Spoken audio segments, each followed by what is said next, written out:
শিশু ও কিশোরদের মধ্যে ডিসোসিয়েটিভের লক্ষণের 3টে ধরন বলবো।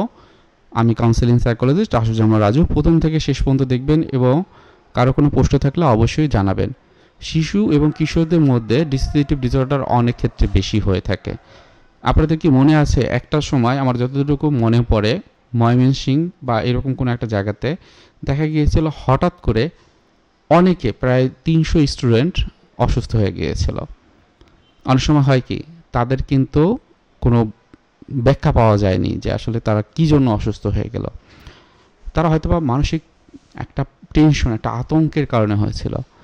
তাহলে এই যে আতঙ্কটা, আপনি কিভাবে বুঝবেন যে এটা শিশু কিশোরদের ক্ষেত্রে ডিসোসিয়েশন যে হয়, ডিসোসিয়েটিভ যে লক্ষণগুলো প্রকাশ পায় সেটি কি রকম? অনেক সময় দেখা যায় যে এক নম্বরে যেটা আমরা সবসময় এক্সপ্লোর করার চেষ্টা করি, দেখা যায় শিশু বা কিশোরদের ভিতর আচরণের একটা বড় একটা পরিবর্তন হয়। তার চিন্তাভাবনা, তার আচরণ, তখন কি হয়, আচরণ দেখে বোঝা যায় যে তার ভিতরে ডিসোসিয়েটিভ ডিসঅর্ডারের যে লক্ষণগুলো আস্তে আস্তে তৈরি হচ্ছে। 2 নম্বরে যেটা আমরা অ্যাসোসিয়েশন করি, তাকে কোনো মেমোরির কথা বলা হলে আমরা মেমোরির কথা কি বলি? Immediate memory, long term memory, short term memory. দেখা যায় এই মেমোরির জায়গাটাতে তাদের হয়তো ইমিডিয়েট মেমোরি, লং টার্ম বা শর্ট টার্ম কোনো মেমোরি সে মনে করতে পারছে না। অনেক সময় তাদের কাছে জিজ্ঞেস করলে পরিচয়ে তাদের নিজের সম্পর্কে সেটিও হয়তোবা তারা দিতে পারছে না। তাহলে এই যে সমস্যাটা তৈরি হচ্ছে, এর পিছনে এই শিশু বা কিশোরদের মূল কারণ হচ্ছে তার ভিতরে ডিসোসিয়েটিভ ডিসঅর্ডারের লক্ষণ তৈরি হচ্ছে।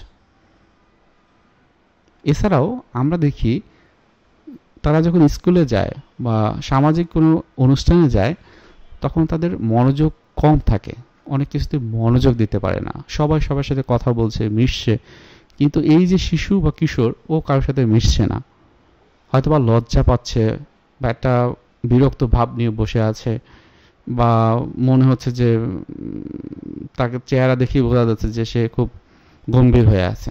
সো এই লক্ষণগুলো যদি কোনো শিশু কিশোরদের মধ্যে দেখতে পান, আপনারা অবশ্যই প্রফেশনাল সাহায্য আপনারা নেবেন। আপনারা যদি নিজেকে ডিল করতে যান, এটা কিন্তু কঠিন হয়ে যাবে। সো যত দ্রুত সম্ভব চিকিৎসায় আসুন এবং কারো কোনো প্রশ্ন থাকলে অবশ্যই কমেন্টে জানান। ধন্যবাদ। আসসালামু আলাইকুম।